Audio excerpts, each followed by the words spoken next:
যাই বাবা, হুইনা খুব শান্তি পেলাম বাবা। কিন্তু বাবা, প্রবলেম একটা আছে। তুমি তো জানো যে কোনো চাকরি নিতে গেলে টাকা লাগে, কিন্তু আমার এখানে টাকা লাগবে না।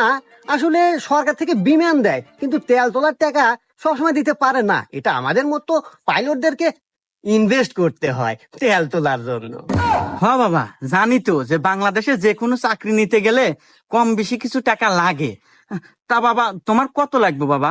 আরে বাবা, ঘাবড়ানোর কিছু নাই। এই মোটামুটি মনে করো 2 লাখ টাকা হলে চলবে। আসলে বাবা, বর্তমান যুগে চাকরি নিতে তো 15-20 লাখ টাকা লাগে।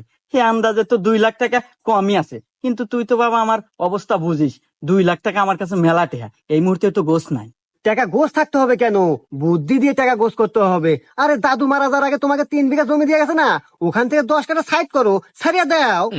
আমি যদি ঠিক মতো বিমান চালাতে পারি বাবা, ওরকম 3-10 কাঠা এক তুরিত কিনে দেবো তোমার।